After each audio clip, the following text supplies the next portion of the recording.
All right, well, welcome to the Longest Day Creating and Planning and Fundraising Event webinar. My name is Laura Zabel. You can see my picture up there on the screen. I'm the Longest Day Manager for the Greater Indiana chapter. So I work for the Alzheimer's Association and I work out of the Indianapolis office. So we've got 3 offices here in here in Indiana, Fort Wayne, Maryville, and Indianapolis.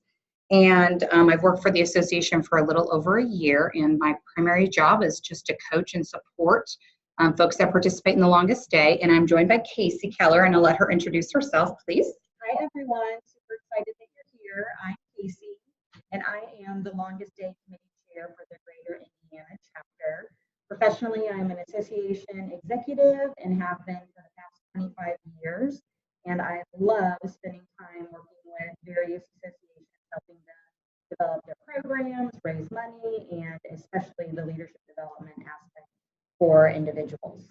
Wonderful. Well, thank you so much, Casey, for joining us. And she's a volunteer just like all of you. So at any given time, if you're excited to take your Longest Day experience at the next level, we're always looking for more people to help out, whether it be coaching or even finding new teams. So please let us know if you're interested in that. We have over 340,000 caregivers in Indiana, which is a part of the 5.8 million Americans that are living with Alzheimer's. So we're grateful for you to be here today, giving your time to fight on the day with the most light, which is the Longest Day.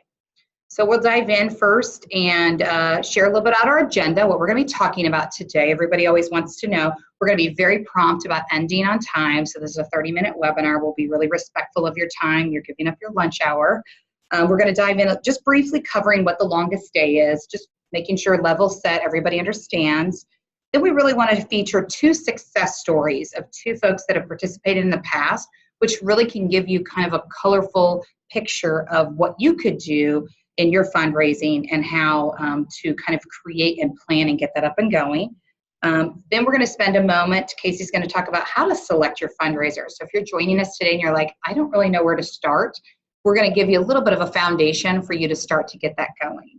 And moving in a little bit about some best practices, and then we'll have some time for Q&A. So we do have some questions that we get quite often already ready to share with you. And then if you do have a question about something we're talking about today, or about anything else related to the Alzheimer's Association, please feel free to type that into that chat area, and we'll get to that either at the end of the webinar, or we'll make sure to speak back with you if it's something that maybe we can't answer today. We'll circle back individually and share that with you. So Casey, would you mind kicking it off for us? I would love to. Thanks, Laura. So we really are excited to be here, and we hope that you gain valuable insight into the tools that are available to you that will help you make your event the most successful. So just to kick things off, what is the Longest Day? The Longest Day is the day with the most light. And on or around June 21st, is that a little bit better? Sorry, we just got a message, perfect, that I was not being heard. So the Longest Day, I'll just go back. The Longest Day is the day with the most light. And on or around June 21st, thousands of people worldwide engage their community around a fundraising activity of their choice. And hopefully, again, this webinar will help you decide what that activity will be for you. You can bowl, play cards, host a social media fundraiser, or simply ask your coworkers to buy some homemade cookies. There's such a wide variety. The Greater Indiana chapter has been the leader in the Longest Day fundraising. Hoosiers have raised more than $250,000 during the 2018 season, and this made us the 4th successful chapter across the nation. So we're super proud of that, and we're excited that you've joined in this effort with us. We know we'll be even more successful this year. We're excited that you're joining us. We're here to raise funds because those funds are vital to ensuring that we have research and programs and services, and that we can keep them at a free level, everything for free, for those that are impacted by Alzheimer's. So what is it that people are doing that makes these events so successful? I'm super glad you asked. Ellen is one of our fundraisers. She's also one of our committee members. And so I want to tell you about what she has been doing for the past several years. She and her sister Amanda, you'll see them in the picture with their mother in the middle and also at the lower right. They have been doing many different fundraisers, and then they culminate all of their activities with one big fundraising activity, and they do a painting party. It is so much fun. The inspiration for their event is their mother. She was an art teacher. She's retired.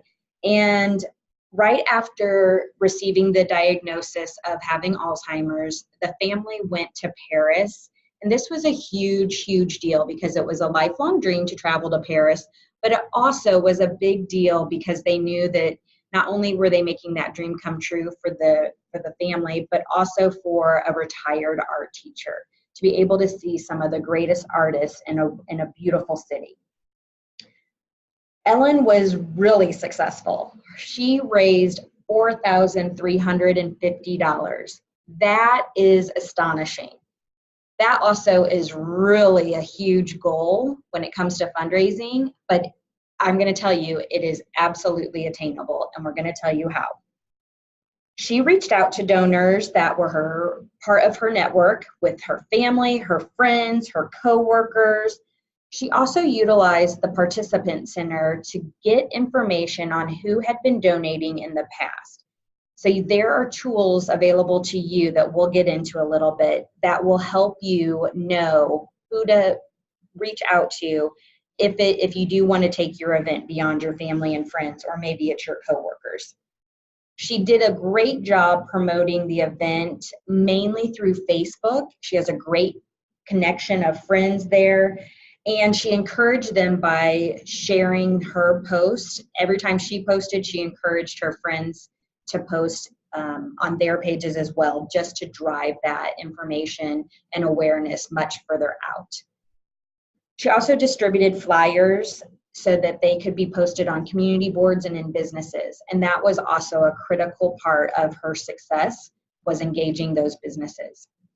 She does have a pretty long timeline. So if you are looking for something that you can do continuously, whether it's one big event that you're leading up to and promoting, or it's multiple events that culminate into one big one, this would definitely be the example to use. Her fundraising efforts lasted for about 5 months solid, but she also took the opportunity to use the other months of the year so that she had year-round fundraising. Now, many events don't require this much planning time, just time promoting. So just know that if this is a little overwhelming, that's okay. Not all fundraisers are going to be this intense, but again, this is a perfect example for you to use if you have many activities that you want to put in together to raise funds. So she did painting with a twist, as I mentioned, a painting party. She also then, those year-long activities, she partnered with a lot of her friends and family to do Pampered Chef, Matilda Jane, Dine to Donate. Her sister did a party at a brewery, which was hugely successful. And then they also did Fun Book Fun. Facebook fundraising, that's a mouthful. So all of those, again, were put together, and that's what helped her raise the $4,300. She added on activities that also supported what she was doing by having raffles, so having a great basket at any of the event that she could sell raffle tickets to, and then any opportunity that she had to have a bake sale or to have food that maybe was prepackaged and could be sold, for minimum amount of money. She took an opportunity to take advantage of those.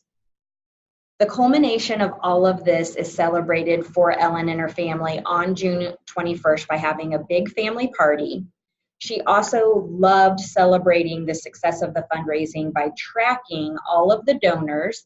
So again, she used Facebook to do her fundraiser, and that's the best way if you're going to do online fundraising. It's already tied to your event electronically and your own page. And then she was able to track who was giving and when. And every time someone made a donation, she sent a very prompt email thanking them.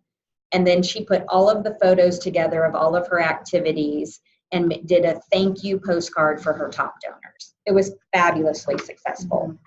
Wonderful. Thank you so much, Casey. Yeah, so Ellen is like she just alluded to, Ellen did put a lot of time to her events, but you could see in some of these, maybe all you do is, hey, I can host a dine and donate. So you can pull out little pieces Absolutely. rather than doing so. But she took an energy and she made these all fun. It's things she's passionate about and she enjoys, which is really important.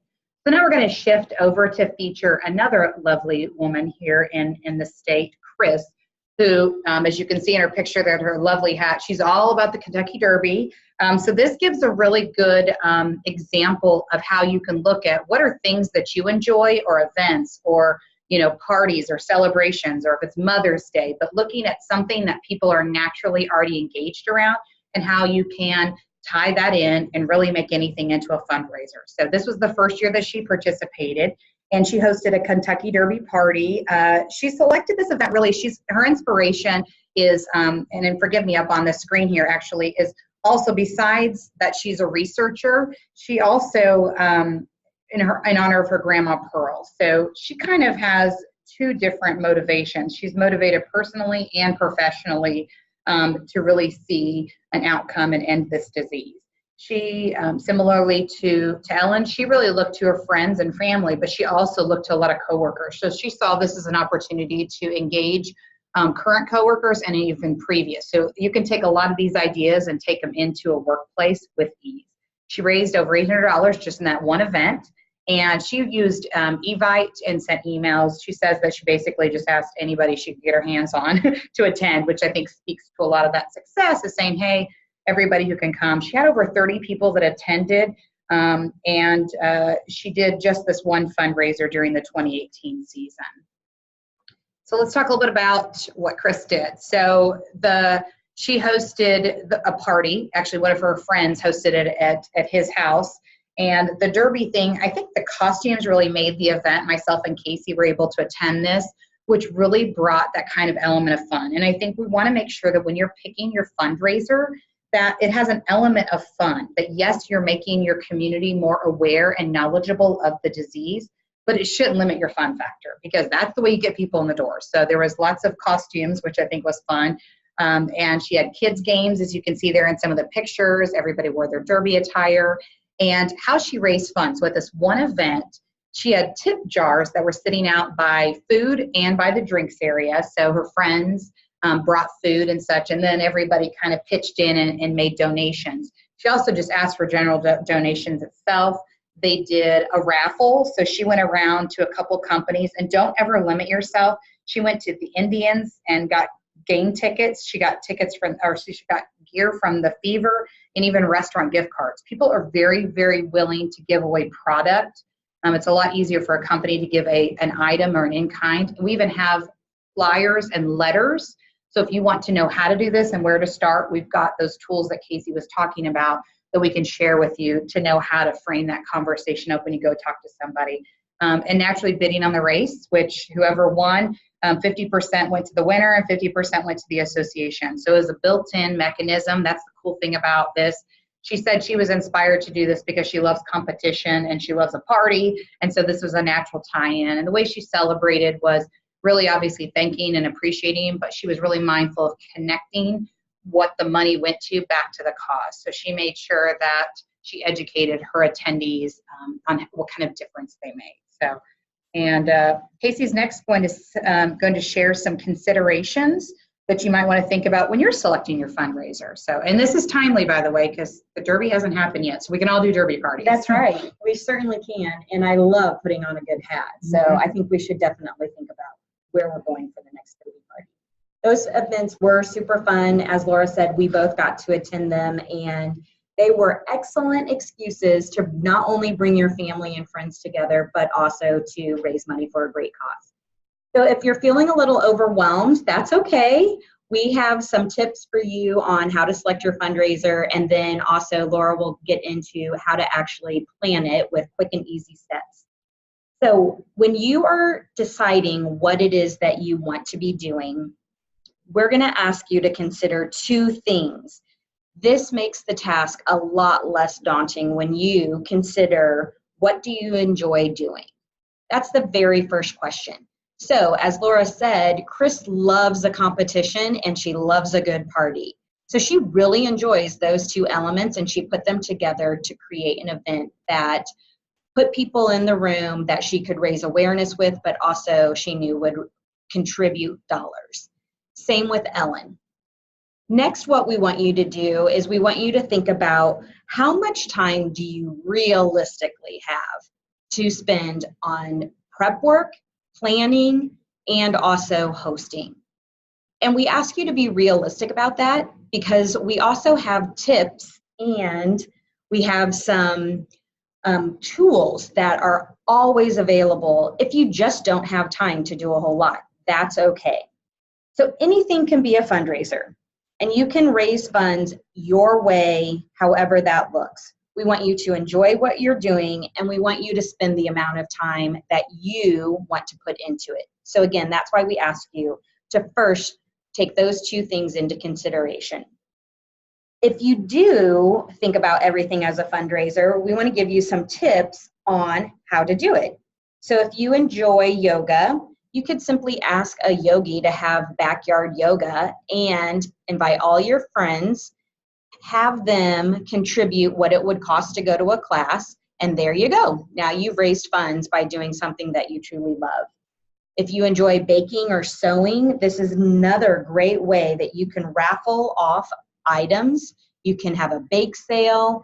You can really ask your friends and families to support you and what you enjoy by also buying something. I love to bake, and so the thought of adding a bake sale to any event that I have is such an appealing concept. If you have limited time, no worries. We have some no-fuss fundraising ideas for you. For Ellen, it was super successful for her to utilize Facebook, and we hope that that will be successful for you too. You can launch your Facebook fundraiser right from your Longest Day webpage. And we know that when our event planners are launching fundraising efforts through Facebook from their site, they are raising more than about $500 in addition to what they would just normally bring in by asking in person. So we have seen this success in Facebook fundraising, and again, it's no fuss. Also, a no fuss way to get people engaged is to do a letter writing campaign. You can use the same information, just change who you're sending it to, and maybe tweak a little bit of the personal information that you might want to share based on who you're sending it to. Letter writing is a lost art, and so we can bring it back and certainly utilize it in our fundraising efforts. If you don't quite have the time and you're not sure what it is still about idea-wise what you need or should be doing, but you really do want to engage others, no worries. We have fundraising in a box tools. So some of the ideas here are, as Laura's mentioned, Dine to Donate. So many local and national restaurants are super extremely generous when it comes to giving a percentage of their daily sales to a cause. Many of them have a flyer hanging in their entryway. I was just at Puccini's the other day, and there's a big sign that says, "Need a fundraiser?" And I snapped a picture because I think this is going to really work well as a complimentary add-on to the fundraising activity that I'll be doing this year. Another great way to have food incorporated is bring food trucks to work. Lots and lots of people love a good food truck, and especially if you're in a community of businesses, this is awesome. And then engage those food truck owners in how they can contribute to Dining to Donate. And then the last very quick in a box fundraising idea is Casual for a Cause. So if you have a place of employment that is not yet casual, we would encourage you to ask if once a month or so you could engage employees for dressing down for a donation, and then take all of those donations and put them as part of your fundraising efforts. So now that we have narrowed down all of those options for you, given you some great, hopefully, tips, here's how to plan it. Wonderful. Thank you so much, Casey. There's a lot of great ideas in there. So let's give some quick planning tips. So, who, what, when, where, why. I think we learned that in elementary school, but I think it applies here also. So let's first think about the who. So if you're at a workplace and you're planning this event, or even if it's just yourself, it's a great idea to assemble a group of people, whether you want to call it a team, a committee, it can be a friend or a family member, but the more minds, the more positive impact you have. People are helping plan something, they're more invested in its success. And so getting a couple people to help you out, even if you're like, you know, I don't really care much for social media, get a young person involved on your planning team, and they can play that role and do that part of your fundraising work. So getting more minds at the table. A little bit about how is utilizing your tools. So we spoke a bit and we've alluded to some ready-made tools. There's lots of templates that we have available, like a little Word document. It shares exactly the copy that you can use to ask for donations. So if you're doing a letter writing campaign, you want to send postcards, you want to pick up the phone and call somebody and ask them, we have the tools on how to frame that. We have an ability to create a short web link so that you can use to increase your donations via credit card. We have sample media posts, so even flyers, and we also have people. So Casey and I are a part of that tools and those resources and a lot of other folks. So Chris and even Ellen, those are people that are really excited to be able to share and help coach you to do your very best. Thinking about where and engaging your community. So really, if you are hosting your longest day at your workplace or using part of it, think about vendors and other businesses that are around you or that you can connect and engage. You know, 1 in 3 seniors are impacted by the disease, and so it's likely, as we all know, that everyone around you, most people around you, are going to have a connection. So don't, limit yourself. So if you have companies and vendors, ask them to be partners. Maybe they could do a match for donations. That's a great way. So maybe you're going to, knit some things and sell them. That's wonderful. We'll reach out to a local business and say, hey, if I raise, $500, will you match that amount? There's a lot of generous folks out there that are looking for ways to become engaged. And then you can celebrate that company and tell others about it. So it's a benefit and a win-win for them. And invite everyone. Think outside your circle, build a list of the people you know and even the people you don't know. So, and think of service groups, Kiwanis, Rotary, things of people that are gathering together to improve their community. And think of places of worship also. Those are people that have care and want to see their community improve. So they're naturally going to get on board with you.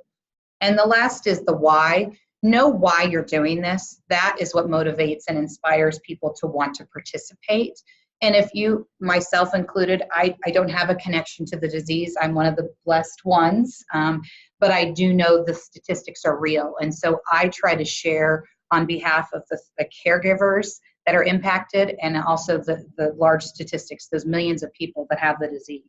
So knowing your why, every 65 seconds someone develops the disease. So you could use that type of data to encourage support. So maybe your goal is to get, I want 65 people to donate to me this year. And even if it's $5 or $10, so use those numbers and that data to help that. So now I'm going to turn it back over to Casey and, for just a moment. We're going to move into some questions and answers. So we've got a couple. If you have any that you want to post in the chat box, please feel free. But I think we've got a couple questions we're going to get started with that we get very often from folks like yourselves, people that have participated for years or maybe even are new. So Casey, do we have a couple that you'd like to start with? We do. Thanks, Laura. We have talked about this participant center. So Laura, I'm hoping you can tell us what that is and how anyone who's doing an event can access it. Yes, so we do use some information and words that maybe don't apply to everybody unless you're in the fundraising world for the longest day. But when you registered for the longest day, or even if you haven't yet, we're excited when you do. When you log into the website at alz.org/the-longest-day, there's going to be in the upper right-hand corner, there's going to be these words that say your pages/participant center. And when you push on that button, you click there, it's going to open you up to a whole bunch of tools. So you can add photos, you can share that link with other people, you can send those thank you emails that Ellen used. So it opens you up to a bunch of tools. It's kind of like the back end of your website is what we call it, the participant center. So anytime you see that anywhere, that's what we're speaking to. And we also mentioned that raising funds via Facebook has been hugely beneficial and also increases the amount that each person typically raises, which is phenomenal. So you had just mentioned, I just caught it, that you should create a short URL. What does that mean? Yep. So that is, so say you want to print a flyer or you want to send a letter, you want to do a letter writing campaign. When you when you register, you're going to get a very, very long URL, which is basically the web address. And it kind of looks like gobbledygook. It might have a bunch of letters and numbers. So the tool that you have available to you is to actually customize that. So I'm hosting a wine event with a designer that's going to come and share some tips. So I named mine Wine and Design. And so now I can type that in. I can even write it down. I can share it with a friend really easily. So if people want to donate, sometimes I think we limit ourselves and we forget that if we're at an event or a thing or asking friends, we ask for cash or for checks. Be mindful that there's an easy way for them to just type that web address in and go directly to your page and make a donation. So that is all found under that participant center, which is under the Your Pages after you've logged in. I love that because I rarely carry cash or my checkbook. I might not even know where my checkbook is. Yeah.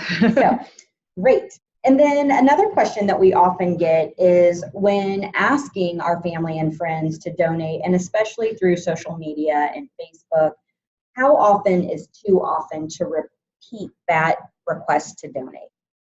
Well, if you use Instagram, Facebook, or any kind of social media, as you can imagine, or even your email, you're not on it necessarily every minute of every day. And so I think it's fair to say that reposting information periodically is important.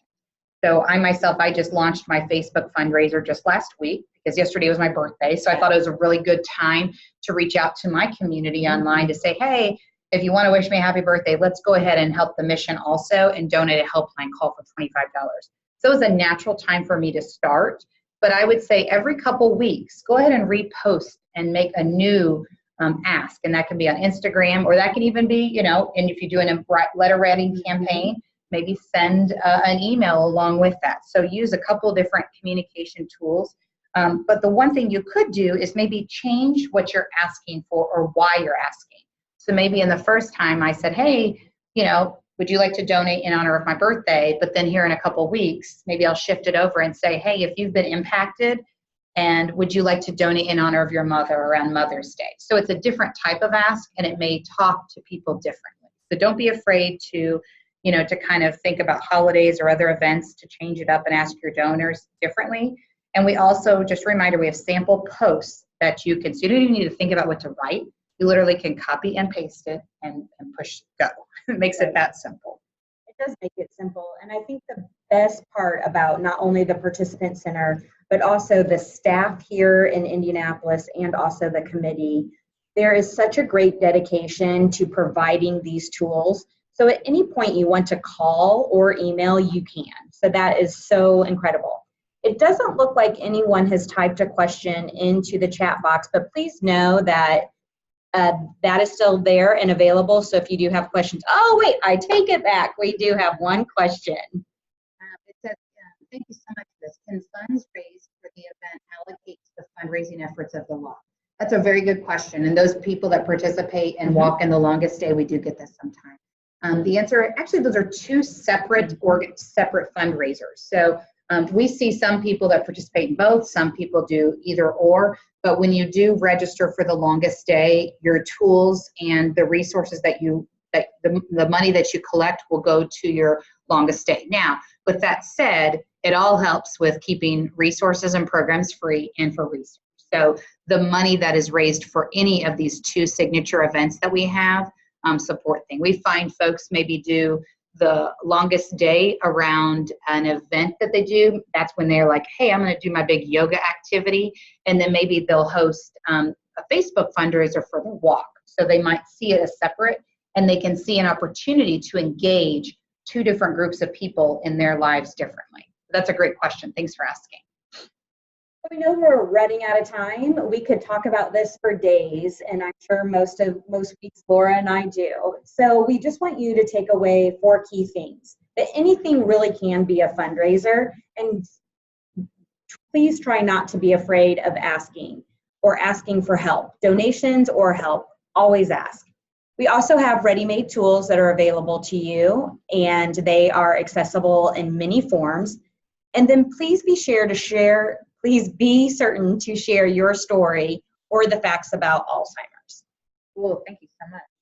All right, and the last couple things just to be mindful of keeping connected. We do have a couple other webinars in April and May, growing your longest day fundraiser, and the second one in May is sharing your story and kind of creating awareness. We also have some one-on-one coaching calls, so if you want to take some time to like chit chat for 10, 15, 20 minutes and dive into actually helping plan and organize or even brainstorm yours, we're really excited to have some time with you. We talked a lot about ready-made tools. Myself, here's my contact information, and we'll make sure to follow up with everybody who's listening. This will be recorded, so if you jumped on a little bit late, no problem. You can be able to take a listen. And always have in your back pocket that 800 helpline. So whether that be for you, if you are directly impacted, maybe you're a caregiver or you have a friend or family member, that number I give out quite often. I'll be at the post office and I'll chit chat with somebody, and next thing you know. So a part of us participating in the longest day is creating awareness and getting people connected to the resources they need. So have that number available at any time. So we're going to get off the phone here and the webinar and say thank you so much for everything you do. We look forward to another successful year, and we'll speak to you in April for our next webinar. Have a good day.